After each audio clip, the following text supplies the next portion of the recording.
वाराणसी में मुस्लिम पक्ष ने कॉलेज की जमीन पर वक्फ की संपत्ति बताया तो हिंदूवादी संगठन ने दावा किया है कि अजमेर शरीफ में जो दरगाह है वो दरगाह असल में शिव मंदिर रही है।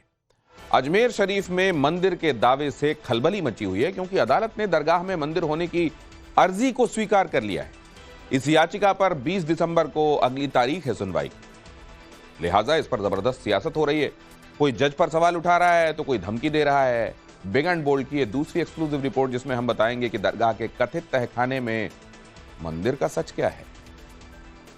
ख्वाजा गरीब नवाज की वो विश्वविख्यात दरगाह जहां इस्लाम के प्रचार प्रसार के लिए यात्राएं करने वाले मोइनुद्दीन चिश्ती ख्वाजा का मकबरा है, जिस मकबरे को धर्मनिरपेक्षता के स्वयंभू पुरोधाओं ने सर्वधर्म संभाव के मिसाल के तौर पर घोषित किया हुआ है, जहां मत्था टेकने के लिए हर धर्म के लोग कोने कोने से पहुंचते हैं। 800 साल पुराने उस दरगाह अजमेर शरीफ का अस्तित्व ही अचानक सवालों के चक्रव्यूह में खड़ा हो गया है।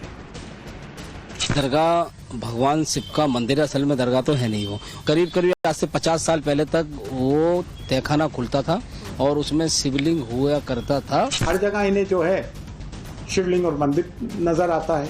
सदियों पुरानी मस्जिदों पे ये लोग इस तरह की हरकतें कर रहे हैं, लेकिन ये चीजें देश हित में नहीं है। सबकी अकीदत का मरकज रहा है यहाँ पर, सबने अपने अपने तरीके से यहाँ पर अपने अकीदत का नजराना पेश किया है। फिर तो जो है वहाँ पर जल्दी से कोर्ट अगर निर्णय दे दे तो भगवान शंकर की स्थापना होनी चाहिए, रुद्राभिषेक होना चाहिए। इस तरह के जजेस भी छोटे छोटे जजेस बैठे हुए हैं जो इस देश में आग लगवाना चाहते हैं। ये पूरे देश में आग लगाने की बातें हो रही हैं, क्या हो क्या रहा है देश में। आप हर जगह पर जाकर बोलेंगे नहीं यहाँ पर मस्जिद नहीं थी, यहाँ पर दरगाह नहीं थी, यहाँ पर कुछ और था। सत्य है कि जब आक्रांता आए थे मुगल तो हमारे मंदिरों को तोड़ा था। जहां हर बरस ख्वाजा चिश्ती के उर्स पर सर्वधर्म चादर चढ़ाने की रवायत रही है, उस दरगाह के वजूद पर जब प्रश्न चिन्ह लग गया है तो लोग ये जानना चाह रहे हैं कि क्या अजमेर शरीफ दरगाह भी मंदिर को तोड़कर बनाई गई है। क्या इस दावे में सच्चाई है या फिर नफरत फैलाने की साजिश है। अजमेर शरीफ पर नए दावे को लेकर सियासत इतनी तीव्र क्यों है। जब ऐसे ही दावों और सर्वे के बीच संभल अब तक सुलग रहा है, जब काशी, मथुरा और संभल की मस्जिद की असलियत अदालत की चौखट के पार खड़ी है, तब अजमेर शरीफ को लेकर खलबली इसलिए मची है क्योंकि कोर्ट ने दरगाह अजमेर शरीफ की कथित सच्चाई परखने वाली याचिका स्वीकार कर ली है। जो अजमेर दरगाह है वो भगवान शंकर का, महादेव का मंदिर है, संकट मोचन महादेव मंदिर है और उसके सभी साक्ष्य हमने माननीय कोर्ट को रखे और कोर्ट ने हमारी बात बड़ी गंभीरता से सुनी। हमसे भी सवाल जवाब हुए और उन्होंने बाद में चाहा कानून अनुसार कि ये केस चलने योग्य है, हमारी याचिका स्वीकार करी है और सभी पक्षों को नोटिस जारी किया है। इसमें जिनको नोटिस किया गया, एक अल्पसंख्यक मंत्रालय है, दूसरा आर्कोलॉजी जो विभाग है ASI उसको नोटिस जारी हो और तीसरा जो अजमेर दरगाह कमेटी है उनको नोटिस दिया है।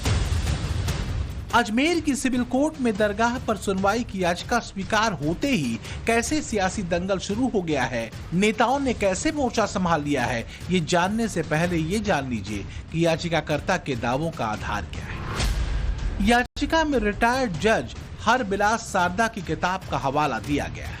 1911 में लिखी किताब अजमेर हिस्टोरिकल एंड डिस्ट्रक्टिव का हवाला दिया गया है, जिसमें लिखा गया है कि अजमेर दरगाह में कभी संकट मोचन शिव मंदिर था। अजमेर दरगाह के निर्माण में मंदिर का मलबा होने का दावा किया गया है। गर्भगृह और परिसर में एक जैन मंदिर होने की भी बात कही गई है। तर्क और तथ्य के साथ दायर की गई याचिका को अदालत ने स्वीकार कर नोटिस भेजा तो अजमेर दरगाह के चिश्ती की ओर से जवाब आया। उसमें दरगाह के मंदिर होने के आरोप का खारिजनामा भी है, देश हित की फिक्र भी है और धमकी भी है। कभी मथुरा, कभी काशी, कभी बाबरी मस्जिद के फैसला आने के बाद जबकि हमने कड़वा खूब पिया था और मान लिया था देश हित में ये सोच रहे थे कि अब कुछ नहीं होगा, लेकिन ये तो थमने का नाम नहीं ले रहा है। कोई तमाशे वाली बात तो है नहीं कि ये रोज रोज का तमाशा होता रहेगा, हम कहते रहेंगे। इससे दिल नहीं भरा तो ये चीज पिछले 3 साल से ये बयानबाजी तो कर ही रहा है। हर जगह इन्हें जो है शिवलिंग और मंदिर नजर आता है। सदियों पुरानी मस्जिदों पे ये लोग इस तरह की हरकतें कर रहे हैं, लेकिन ये चीजें देश हित में नहीं है, देश के हित में ये कतई तौर से नहीं है। नई परिपाटी डाल दी गई है कि हर शख्स उठ के आ रहा है और हिंदुस्तान के अंदर मस्जिदों पे और दरगाहों पे ये क्लेम किया जा रहा है कि यहाँ पर मंदिर थे। ये परिपाटी समाज के हित में नहीं है, देश के हित में नहीं है। ये कब तक चलेगा? ये उचित नहीं है। मैं भारत सरकार से अपील करना चाहता हूँ कि ऐसे लोगों पे लगाम लगाए जाने के लिए कानून लाया जाए या एक सर्कुलर पास किया जाए।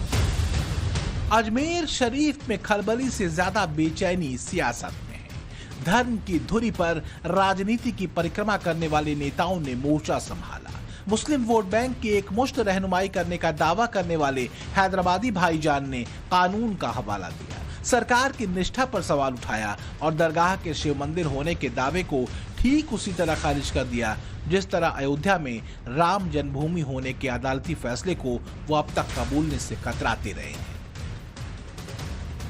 प्लेसेस ऑफ वर्शिप एक्ट तो इस्तेमाल ही नहीं हो रहा। लोअर कोर्ट आखिर प्लेसेस ऑफ वर्शिप एक्ट को क्यों नहीं सुन रही हैं? आप हर जगह पर जाकर बोलेंगे नहीं यहाँ पर मस्जिद नहीं थी, यहाँ पर दरगाह नहीं थी, यहाँ पर कुछ और था, तो फिर कल कोई मुसलमान जाके कोई बोल दे जाकर के नहीं यहाँ पर ये नहीं था, यहाँ पर वो था। कहाँ रुकेगा फिर ये? रूल ऑफ लॉ कहाँ जाएगा? डेमोक्रेसी कहाँ जाएगी? लॉ एंड ऑर्डर कहाँ जाएगा? अब बताइए क्या करना चाह रहे हैं लोग? आखिर क्यों इतनी नफरत पैदा कर दिए बीजेपी आरएसएस वाले मस्जिद दरगाहों के ताल्लुक से? प्रधानमंत्री नरेंद्र मोदी खुद चादर भिजाते हैं। अब बताइए उस पर क्या बोलेंगे वो? सिर्फ ओवैसी ही नहीं उबल रहे हैं। दरगाह वाला सवाल सुनते ही समाजवादी पार्टी के नेता राम गोपाल यादव तो सीधे न्यायाधीशों पर ही हत्थे से उखड़ गए। इस तरह के जजेस भी छोटे छोटे जजेस बैठे हुए हैं जो इस देश में आग लगवाना चाहते हैं। कोई मतलब नहीं है। अजमेर शरीफ पर हमारे प्रधानमंत्री स्वयं चद्दर भिजवाते हैं, सारे देश के लोग, दुनिया भर के लोग आते हैं वहाँ। अब उसको विवादों में डालना बहुत ही घृणित और ओछी मानसिकता का प्रतीक है। उखड़े हुए सिर्फ राम गोपाल यादव ही नहीं है, एक लंबी चौड़ी फहरिस्त है बीजेपी विरोधी नेताओं की, जो याचिकाकर्ता की मंशा से लेकर सरकार की नीति, नियत और निष्ठा पर सवाल उठा रहे हैं। अजमेर शरीफ दरगाह में पूजा के अधिकार मांगने, दरगाह को मंदिर घोषित करने और सर्वे कराने वाली याचिका के स्वीकार होते ही कांग्रेस कहने लगी है कि ये आग लगाने की कोशिश है। पूरे देश में आग लगाने की बातें हो रही हैं। हो क्या रहा है देश में? प्रधानमंत्री जी को भी देखना चाहिए और मैं चाहता हूं कि माननीय सुप्रीम कोर्ट स्वयं संज्ञान ले। देश के अंदर हो क्या रहा है? एक पूरी कम्युनिटी को आप कहाँ ले लगाना चाहते हो? किस साइड लाइन में लगाना चाहते हो?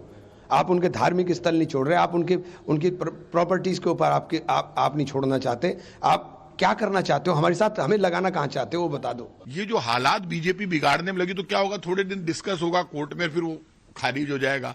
उसके दौरान बीजेपी चाहती है दंगे फसाद हो जाए अजमेर में, राजस्थान में, तो सब असफलताओं से, क्यों 1 वर्ष में बीजेपी ने राजस्थान में कुछ किया ही नहीं, ध्यान हट जाए। जब किसी हिंदू सेना की याचिका को लेकर सरकार पर शाब्दिक प्रहार किया जा रहा है, जिस मोदी सरकार को अदालत ने नोटिस दिया है उसी को लक्षित कर जब चौतरफा शब्द बाण चलाए जा रहे हैं, तो जवाब में ब्रह्मास्त्र लेकर गिरिराज सिंह सरीखे फायर ब्रांड नेता मैदान में उतरे हुए हैं। ये 47 में ही आक्रांतों द्वारा मंदिरों पर मस्जिद बनाने का जो उनका एक मुहिम चला था उसको समाप्त कर दिया गया होता नेहरू के द्वारा, तो आज हमें कोर्ट में अर्जी देने की जरूरत नहीं पड़ती। जांच होनी चाहिए। हमारे प्राचीन धर्म स्थलों को तोड़कर मकबरे मस्जिद बनाई गई थी और हमारे पूर्वजों का इतिहास, जिन्होंने बिजली पानी सड़क के लिए लड़ाई नहीं लड़ी है, सनातन की रक्षा के लिए, धर्म रक्षा के लिए। इसलिए हम लोगों की मांग है कि प्राचीन जितने भी मंदिरों को तोड़कर मकबरे मस्जिद बनाए हैं उन्हें पुनः स्थापित करने की आवश्यकता है।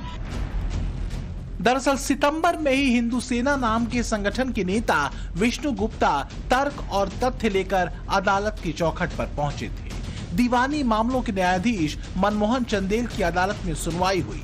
अब जाकर याचिका स्वीकार हुई।